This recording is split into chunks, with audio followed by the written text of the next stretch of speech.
Hello, friends, and thank you for joining me here at Running with Rainbows. I'm your artist, Maya Larson, and we are heading into week 2 of Color Wonder here on Substack.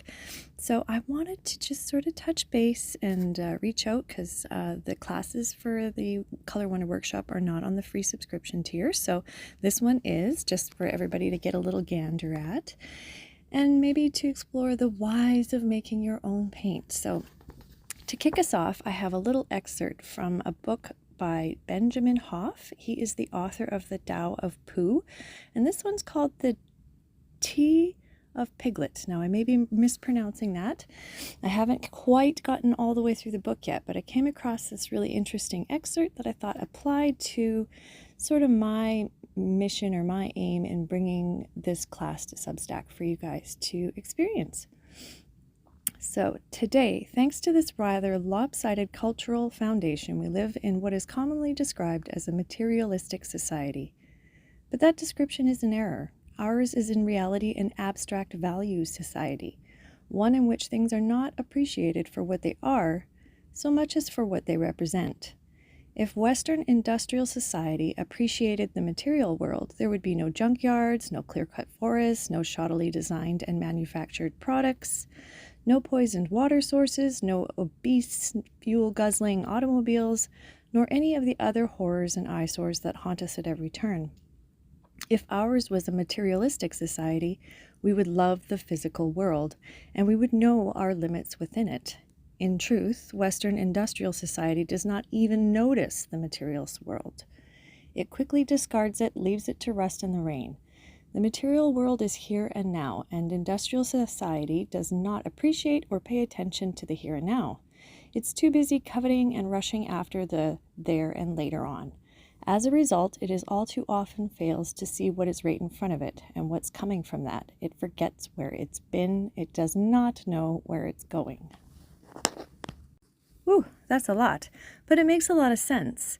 If we were really materialistic, we would value the materials that we use and create our lives with, but we are very abstract, very idea-orientated. So creating paint as an artist is a way to really engage fully with your process, to really understand, like it would if you started right from scratch, putting your canvas and stretching it yourself, making your own paint, finding the tools, making the brushes. I mean, it still happens here in the world, so it's not hard to look it up and see the, traditional formula for working with art. I mean, when the world was in a younger state industrially, there were guilds. I mean, artists belonged to ensembles, to groups. We didn't act as individuals. There wasn't enough resources. You couldn't pool your own resources to create art like you do today.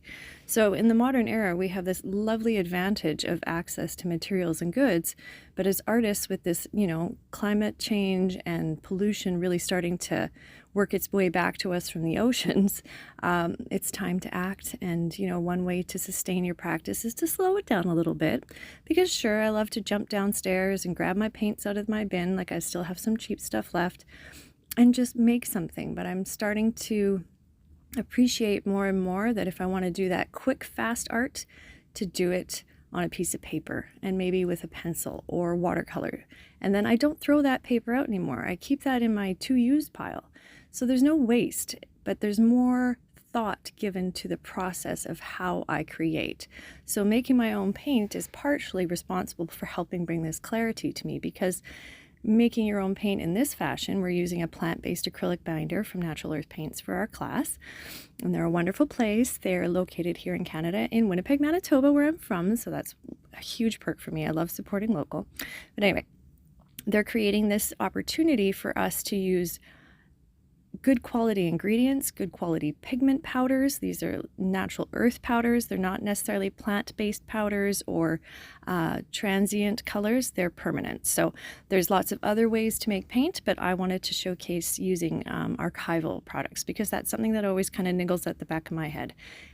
I don't want stuff to fade if I'm making it myself. That sort of irks me as an artist. So these are permanent, light, fast colors. They're made from earth and minerals, so they're not going to react in the sun as quickly as some of the more plant and fugitive colors will do, or dyes.